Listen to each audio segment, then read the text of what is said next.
Hey everybody, it's Lisa from Shabby Road Studio. Welcome back to my channel. Today I want to do a little project with this book and some of my jelly prints. As you know, I've really gotten into jelly printing, so I'm going to be utilizing all these prints that I've made. So if jelly printing and using up jelly prints is your thing, then hang around because that's what we're going to do.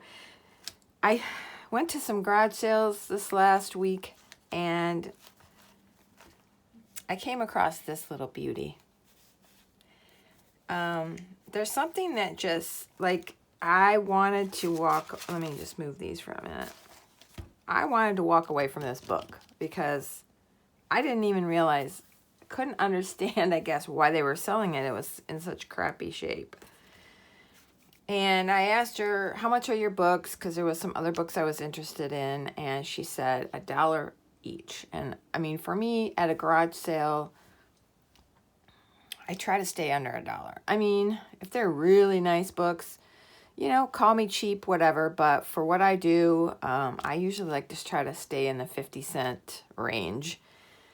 And I thought, I said, even for this one? And she was like, yeah, you know, whatever.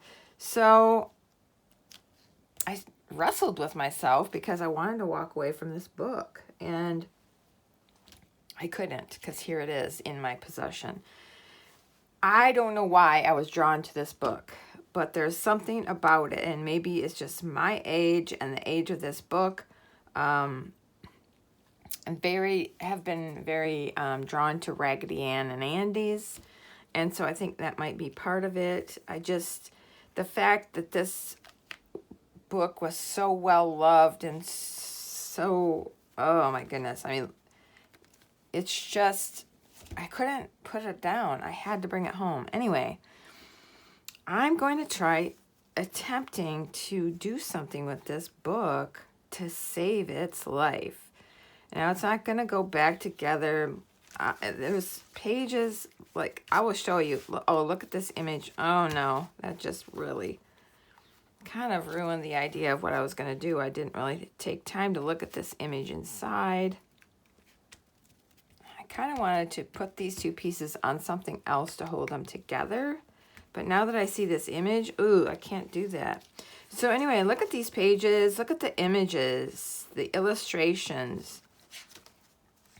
All of the book isn't here, or we could try to, you know, redo it somehow, but I just think that the images are amazing. I say images, I mean illustrations. So the illustrations in this book, but I mean, look how ripped up this thing is. What can we do to save some of this? Well, oh, that's the first page. Oh my gosh, look at this, you guys. It is amazing. I did a Raggedy Ann Andy junk journal that I sold, and I bought some a digital kit on Etsy, and I feel like they might have used this book for their images that they put in there, because it just really looks a lot like it.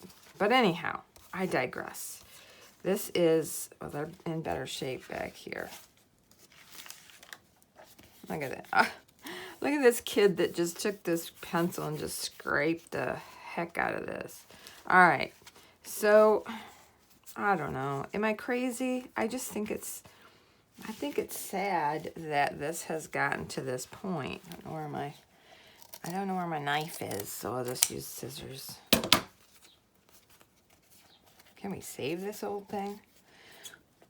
You know, I think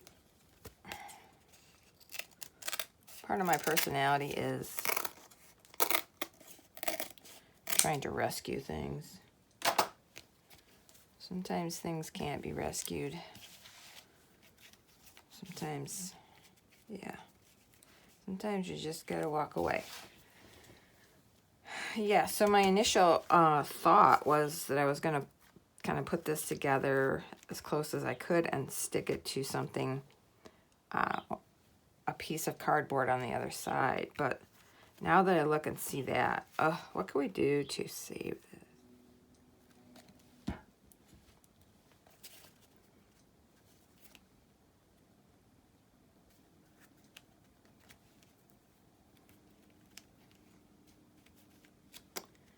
Let's see.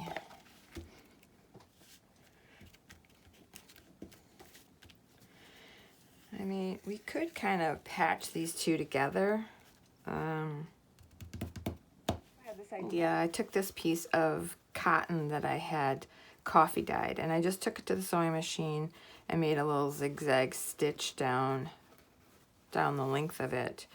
I had an idea of just actually patching this.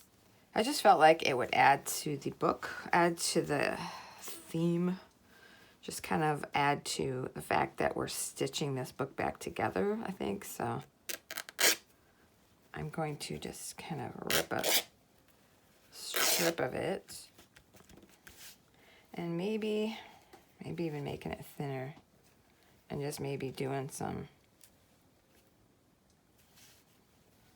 patches that way.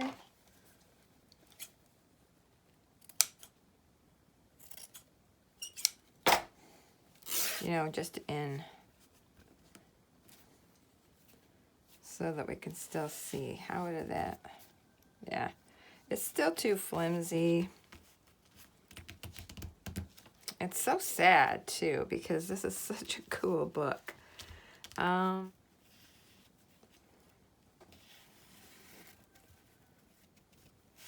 Patching it together like that, maybe.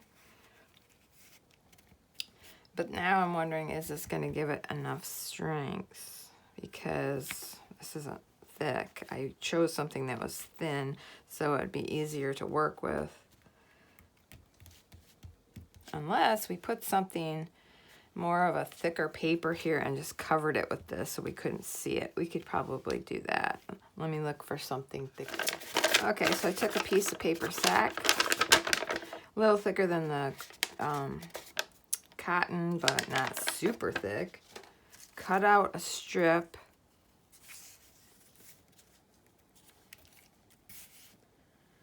So the next question is, are we more,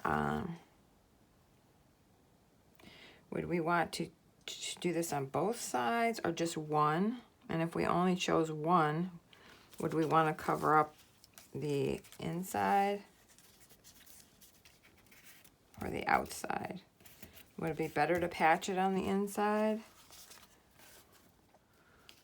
As much as I hate to, I don't think saving this, because of the way I was going to do it by covering this with a piece of sturdier cardboard, I don't want to lose this image. I don't want to lose this image. Look at these little fairies. Oh my goodness. So I guess we're going to have to, in order to save most of the images, we're just going to have to do it. And I think we're going to have to start with the front. What links will we go to save an old book? Well, we're going to find out.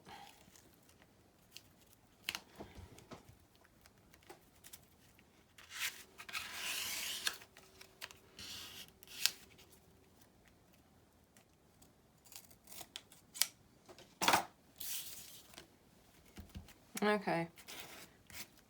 So the thought is to then glue this raggedy strip of cotton fabric over the top, which I think adds to the whole story of being stitched back together. Just putting this doesn't make as much sense as having this over the top. So we're gonna do that. But first, I want to take this cover and the back cover outside and spray with a varnish spray. It'll give this kind of a shine. I mean, it'll bring it kind of, I don't know, I think it'll just make it look kind of neat. But I want to do it before I put this fabric on.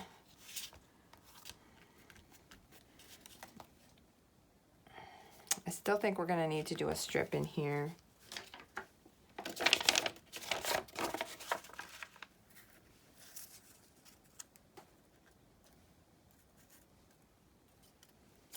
We're going to cover Raggedy Ann's face up.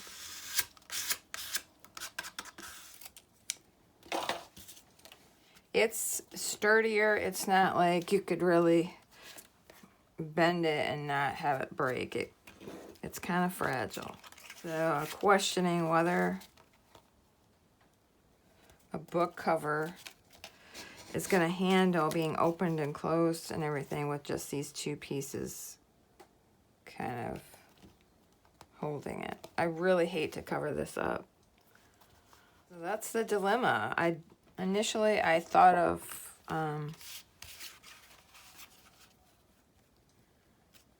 just giving it some stability by putting it onto a backing until I saw that image. What would you do? I don't know. Let's set that aside for a minute. Let's grab the back cover.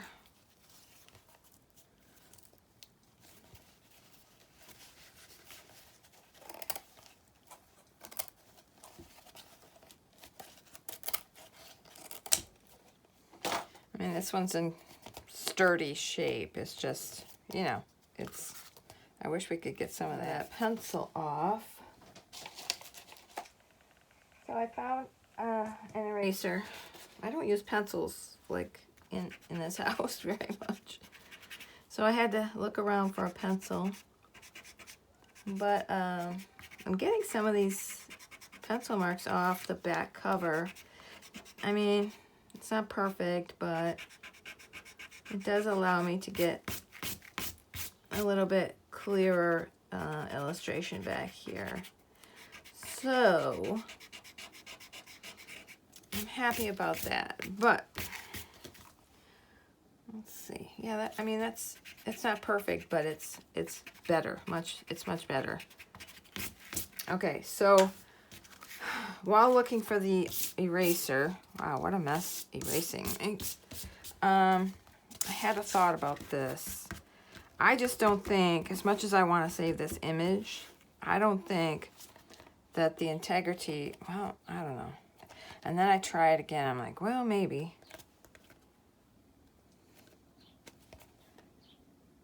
I don't know. I fear that somebody, like, I want to make this into a journal, so I just fear that this is going to not be sturdy enough. So I think we're going to have to lose this back image. We have this one. So we're going to have to glue this onto this cardstock to give it some strength. I hate to. I really do. Sadly, I will glue over this and glue it to this. And I'll be... Alrighty then. I have glued a piece of that chipboard, cardboard on the back of this cover, and now it's super sturdy. I ended up having to just take the top off the Fabri-Tac and just like pour out some. I used this thing and I just smeared it on there because by the time I got some to come out at the top, by the time I got down here, that's dry. It just was a mess. So, it's on. It's not the way I wanted it to be, but it's on. And yeah, so I still have to spray this with that varnish, and hopefully it'll take care of some of this little, you know how that gets, yeah, poor book. We're just doing our best because I can't stand to see this book go to waste. And we'll put this on after I spray it. So what are we going to do with this inside cover? It's ugly now. So either I'm going to cover it with some jelly prints that I picked out. It was the weirdest thing. Like last night I was just playing around, basically just making some background pages. Like I was just using up paint colors that I had. I made blue and I did some design. I just on a coffee dyed paper, just blue, some red oxide, some green, just playing around, using up some of my paint, and these turned out to be the colors for this book. I mean, look at that. So, could I take this red oxide? It looks grungy, it's kind of chippy, and I could apply that to the inside of this cover. And then we could take an image, we could maybe say cut this square out and put it in here. So I think that's what I'm going to do. And I think I can get away with using Big Bertha on this to give this an even coverage. I'm telling you, this Big Bertha has turned out to be, except I'm getting it all over, a good investment. It has a lot of coverage, and it's quite sticky. It really is. I will definitely be buying more of these. If you guys need a good glue stick, and I'm not trying to promote this, I'm just saying that there is a link in the description for these if you're looking for a nice big glue stick that has a lot of coverage. I would definitely recommend these. And so I'm just gonna maybe I should do it this way. I could see where I'm going here. We don't need to waste a bunch. There. Now you're probably saying, I thought she wasn't going to make journals anymore. No, I said I don't want to focus my time on junk journal stuff anymore. Books will always be a part of my channel, but they're gonna be more art journaling type things, or I'm not gonna do all the little pockets with the little pieces of ephemera and digital kits and all that stuff. I'm not gonna do any of that anymore. What I am gonna do is utilize the art that I make in different ways, and I just have to save this book. So I think this is on pretty well. Like I said, these things are great. 3. This one's mostly intact. Well, no, it's got some rips. This one's mostly intact. There's this one, and then this one that's kind of ripped. I just feel like I need to save these ones that are ripped. So I'm gonna, there's nothing on the other side but print. So let's see what we can do with this one. As you can tell, I'm all about saving as much of this book as I can. I feel so sorry for it. I feel so sad that such a great children's book would have probably been thrown away. Frankly, I don't think anyone else would have come to that garage sale and bought this book, especially for $1. Come on. I'm questioning my sanity for doing it. Okay, I think that's doable. I think on the other side, I can tape it just to make it more sturdy, and then we'll put it on here. But I need to cut, what is that? I need to cut this out first so that I know where this picture is going to go. So let me go cut that, and I'll be back. Got that cut. Now we're going to, I just kind of patch that with a piece of paper, plain paper. Just giving it some stability. Now we're just going to glue that right there.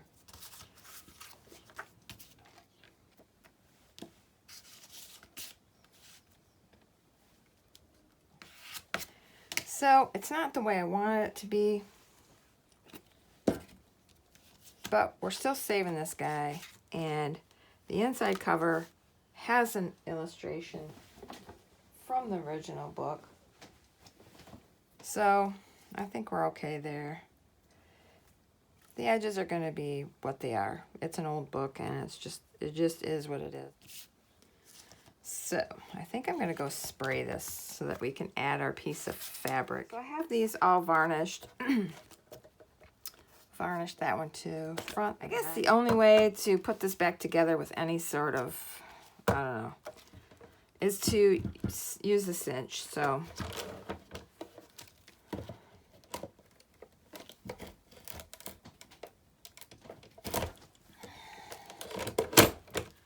ooh, that was a little tricky.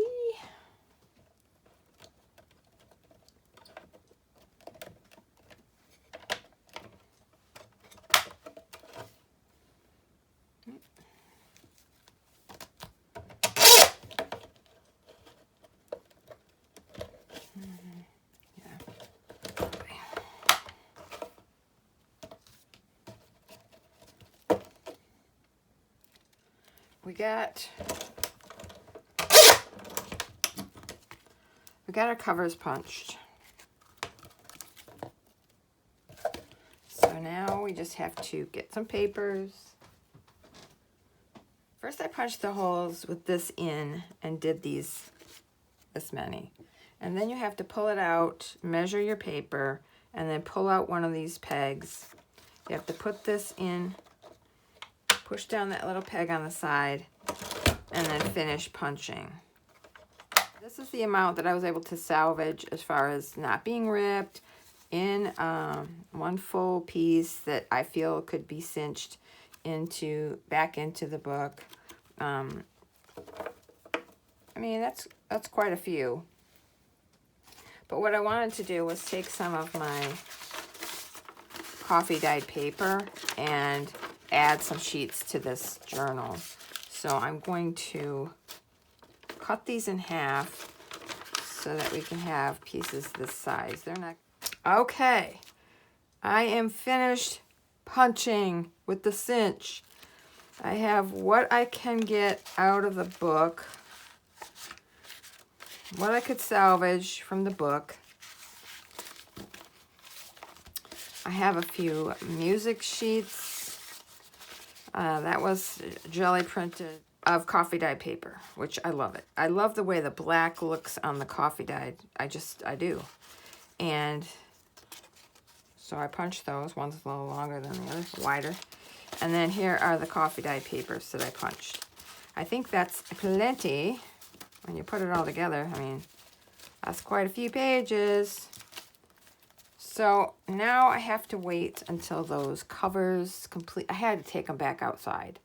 The smell from that varnish was really strong. So I have to take them back outside and let them completely air dry until I cannot smell that smell anymore. I'm really super sensitive with smells, which is sad right now because I wanted to get working on this with you, but we'll just use what we can of this beautiful children's book that we are trying to resurrect and put into some kind of salvaged piece of art.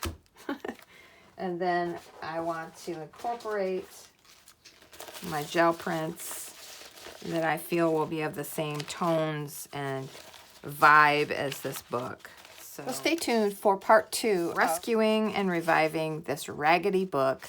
I'll see you in the next video. Bye.